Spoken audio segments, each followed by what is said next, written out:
man right now, which I really had not planned on doing last week. But I had planned on getting a dog. And I really wanted a dog. And this would be the first time in my life that I chose to have a dog. All of my other dogs came to me as rescues because my daughter's sister's aunt didn't want it, and never had a dog that I chose. And I was really excited, but I didn't know where I would get it from. I did look at all the rescue things on the internet and decided it definitely would be a rescue dog. And I was telling the neighbor as she was walking her dog, that was just beautiful, beautiful, beautiful golden retriever.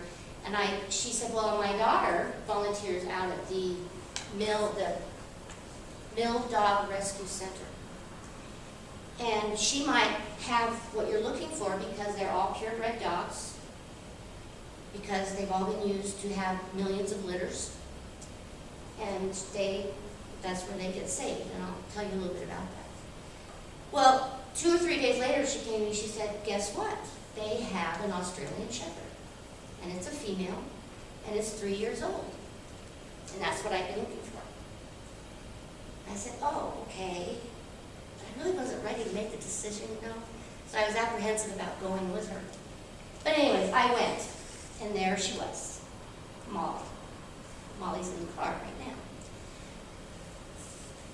Molly is just the most incredibly friendly and giving and loving dog I've ever been around. And if you want to get an experience of pure, deep, unconditional love, you just have to be around her for 2 seconds, and it's right there. But as I was visiting the center, because they don't give you the dogs very quickly, I mean, you have to go through a home check, you have to go almost through the FBI to get the dog. I saw this beautiful place that was taking care of these dogs, and there was an area for the dogs that were in pretty good shape. They only maybe had 14 litters in the last year. And if this is a little gruesome, I apologize, but there were dogs that their feet were just mangled from being on wire cages all their lives. There were dogs who were absolutely emancipated because they were not getting good food or water or whatever. Because all the mill does is just keeps breeding them and pumping and pumping and pumping the litters out, and when the dog can no longer produce, they kill it. They just take it back and kill it. And then there was an area, the farm, can't think of the word I want, where they had the dogs that were more, either had diseases or very severe injuries. And vets come from Colorado Springs out to take care of the animals.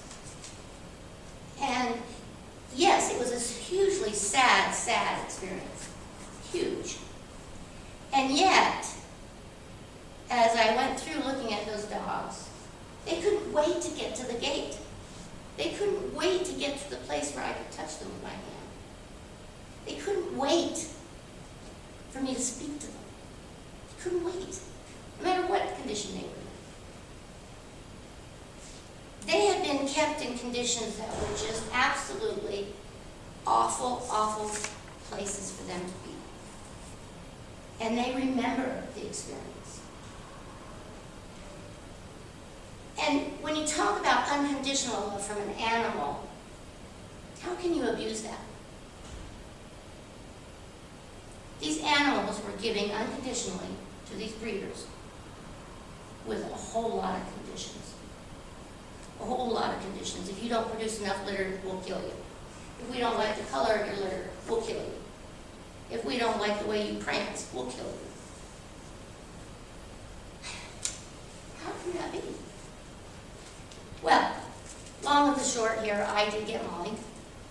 I paid $250 for her, which includes her spading and a chip in her ear and all her shots and a complete veterinary check. And I went home with 2 pages of recommendations about Molly, which I would have never thought of in a million years. She doesn't know how to jump in a car. She doesn't know how to jump on a bed. She doesn't know how to go up and down stairs. She doesn't know where her food bowl is. Why? Because she's not learned any of it. She's been in a little cage with their food bowl right in her face, and she's never been out of it for 3 years. She's not learned any of that. And it talks about it in all the information and what you should be aware of, that they can pretty much walk right off the staircase because they don't understand the concept of it going down yet. That they may try to jump at something because they think they can jump it, but they miss. She couldn't remember where her food bowl was because she hadn't learned that it was always going to be in the same place.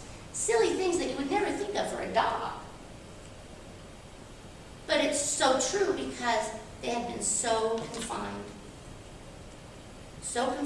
and so limited from human beings, except another dog being shoved in there every 6 weeks. So they have not, none of that information has been they've even been associated with it. Well, Molly, I took her home and I was just really thinking about all these things and how I was going to build that unconditional love with her and establish that trust. And what I found out is that even when you think you are doing something unconditionally, you still put conditions on it. Even though you think you're loving unconditionally. We get home, and I had to take her out of the car physically because she wouldn't jump out. I got her out of the car, and she promptly pooped and peed everywhere in my garage. Now, I'm going to love this dog unconditionally, right? But I see what she's done, and I'm like...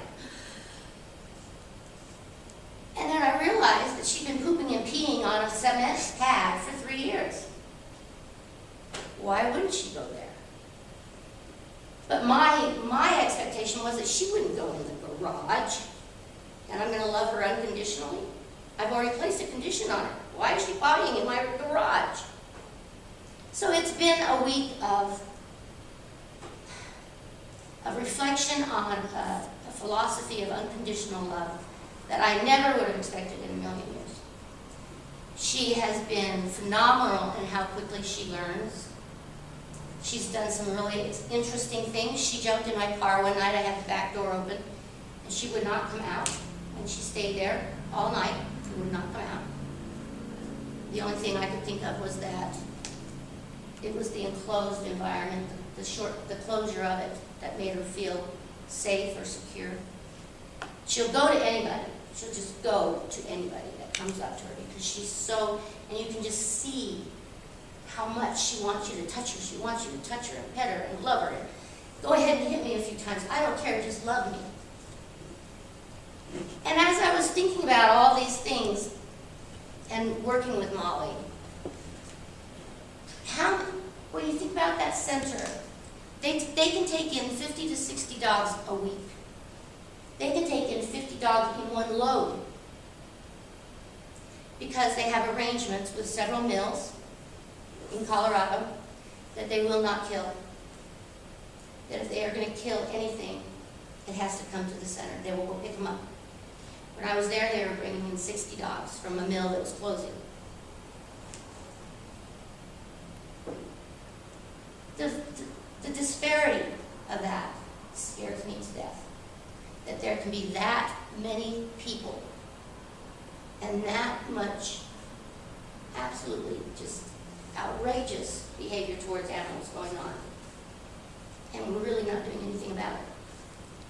Sure, the center's there, but it's maybe 1 out of 20 in the United States.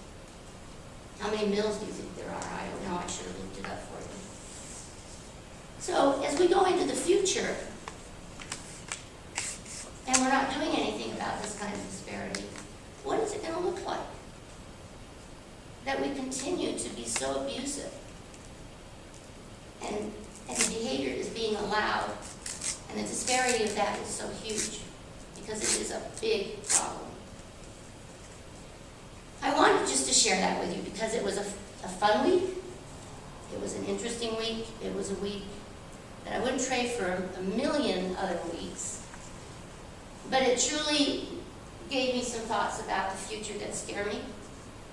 And yet when I'm around Molly, there's just a lot of fun and a lot of enjoyment. And I would recommend that any of you that are looking for a dog go through the mill rescue or there are other good rescue, dog rescues out there. But remember that before you go looking. And even if you just want to volunteer, they socialize the dogs. The person goes in and sits with them for an hour every day. It's just amazing. And it's, I think it's something that just goes unnoticed because we don't think about animals in a term that we should.